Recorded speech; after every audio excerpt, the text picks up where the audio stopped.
Hey, what's up, guys? Here's another magazine that I don't get every issue. I used to get them more back in the day. I have a bunch of these. Strategy and Tactics, I call it World at War, right? Which is the world. I mean, listen, every World War II is like the only war that ever happened. Right? Um, Military history magazine, and particularly dealing with the tactics, but in the backdrop of it is a in partnership with Decision Games. It's essentially like a wargaming magazine, in the American version of wargaming. You have even more British wargaming magazines in Barnes and Nobles. The British style is they use like the figurines, the landscape.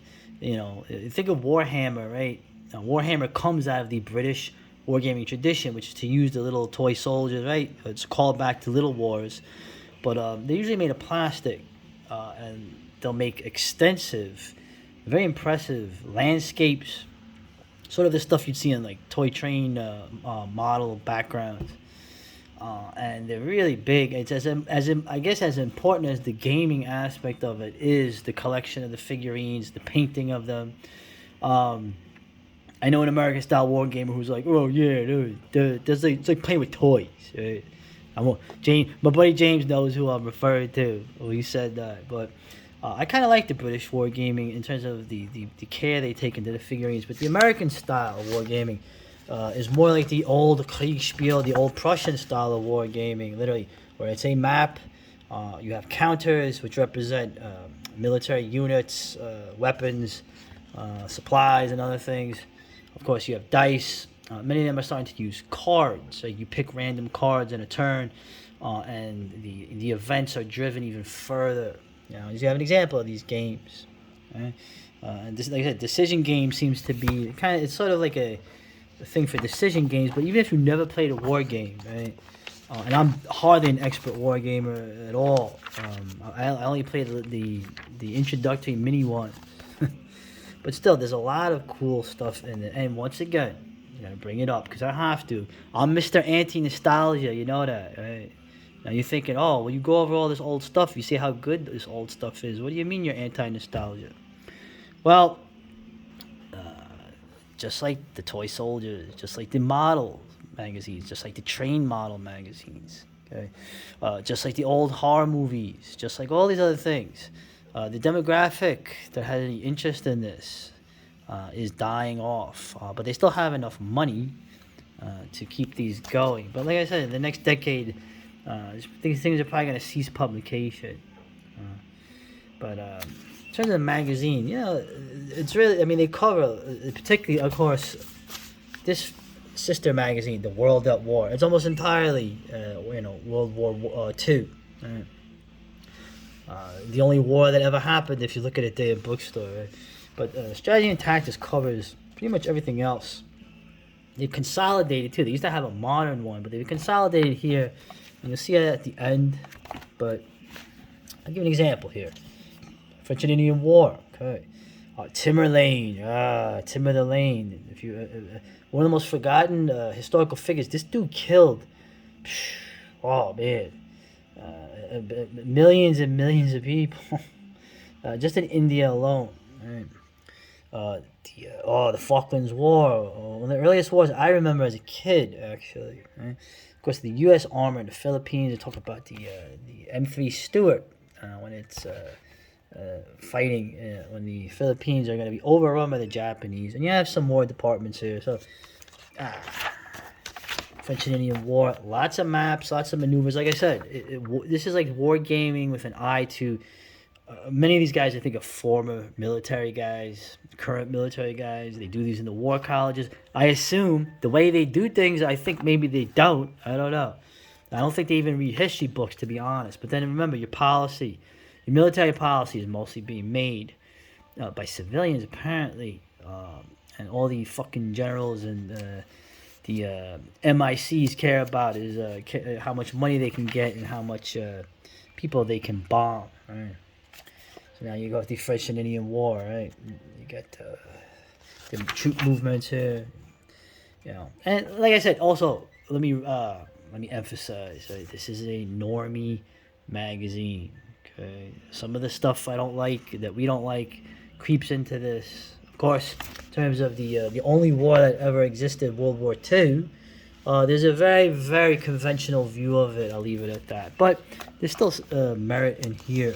You know, the Monongahela. Right? This is out in Pittsburgh. So it's not Pittsburgh yet.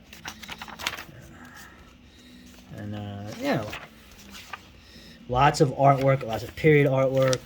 You know, and here's an example. And this is probably gonna be the focus of the vid, right? On design. So each of these random issues I have, right? This one, Operation Unthinkable. This fucking jackass. You should have seen this. A plan for fighting the Soviets right after World War II. Of course, the Soviets already knew all this stuff already. Yeah. There's the cool Joseph Stalin 3, right? Which never got to fight the Germans. You always have like the on design. The on design is basically taking the historical aspect of what was described in this thing, right? And then designing a game on it. Okay, now the whole idea of designing the war game is that you want to make it sort of rooted in history. So you are going to give advantages and disadvantages as they were in the actual history. And of course, playing the game, you have the opportunity to maybe change history. Right? That's how I think about it. Like my buddy James, right? He turned he turned a lot of Confederate losses into victories in his gameplay. But I always like how they have the design. For example, I'll give an example here where the what if, right? So you have Anglo-Allied units are recycled at random numbers of turns, but return reduced strength. Right? The Soviets receive no replacements. Right? One of the things about the end of the Second World War, which is not widely known apparently, is that even the vast Red Army, they had won, but at such a cost that literally they were having manpower issues right at the end of the war. Right? And that is reflected in this game where the wars continue. Okay, so obviously how this would probably have gone is just the Allied air power would have made the difference, and Germany would have been bombed twice over. They would have been finished off earlier than to be finished off generations later. But in terms of the game, right, it's right, and you also have the victory conditions, and I always say, right, in life, one thing you can put to people, right, particularly dissonant people, who are either totally doomed out or pie in the sky, or just go back to old paradigms of familiarity. Like, I don't know, voting in 2024. What are your victory conditions? Okay, what's a victory for you may not be a victory for someone else, or may not be a victory as defined by your enemies. But you have here the Allied goal is to take as many objectives as possible in Poland. Okay. All right. Now obviously the Soviets just have to just limit that. Yeah. We have the game here, and these are the games, right? These are the counters, right? You see, like you have the numbers represent strength, usually combat strength, and mobility. Usually the representations you have. Of course, you can stack them. Right? You can put there's always a limit to that, depending on.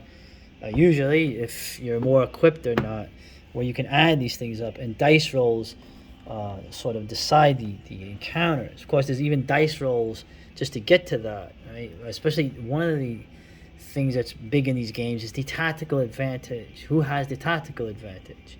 Sometimes you have to roll for that first. And of course, as always, when you get the first shot in, you usually have a better chance. But the roll of the dice, most other things will decide that. And this is like a lot of these, I guess you say real war games, are these hexagons. I have one of these games that I actually got from somebody with these hexagons. Okay, these are more complex. I'll show you some examples of the mini ones I have, which I'm learning on and having fun with, believe it or not. But they don't have this complex movement system. Let's see what else we got here, like on design, right? You talk about a lot here, the cohesion breakdowns, using a lot of militias. Of course, the Indians are pretty tough, but they're kind of disorganized. A lot of times they'll just leave after they get what they want, instead of right? And of course, this is the infamous French and Indian with a battle where Wolfe and Montcalm, the Great, just to give respect to who I think was the real hero of it. Man I respect a lot.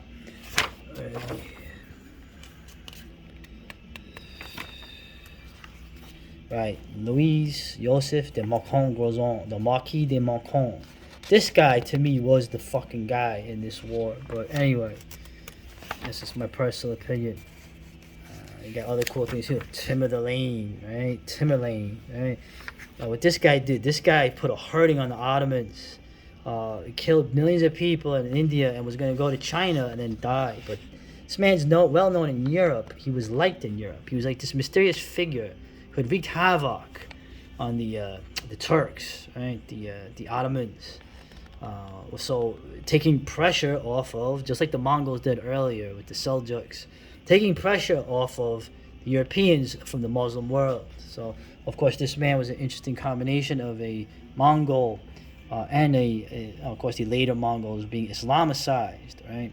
So he's able to combine both these things to wield influence. Of course, the famous thing Tamerlane did was when he had European representatives sat in a more prestigious place than the Ming Chinese dynasty representative, who was very, very insulted, which of course was the plan. Okay, could he have taken the Ming dynasty? I don't know. So history could have been different, but here you have, of course, the subcontinent of India, which is a subcontinent. I mean, you get like 40 different languages spoken here, but and I always like this kind of art from this era, right? This geographic location. It's Islamic, but it has a very Chinese kind of look to it, right? Of the battles, these savage battles. And of course the tomb in Samarkand, Uzbekistan, right? Timur's mausoleum. Look how beautiful that is. I think the Islamic art, you can't draw. I guess they did, right? But you can't draw likenesses of people in the official religious art. I think it's very beautiful. Like I said, I'm being honest. I don't want to see this where I live, right?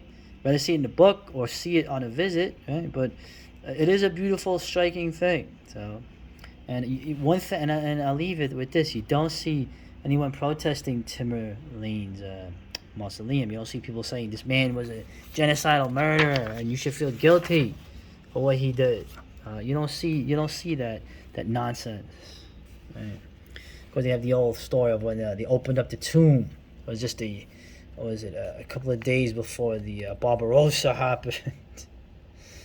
Timur was reburied with full Islamic ritual early in November 42. Really? That's interesting that the Soviets would do that. Is it true or not? Who cares at this point? You don't need proof for anything. It sounds cool. Right? So, these are fun magazines.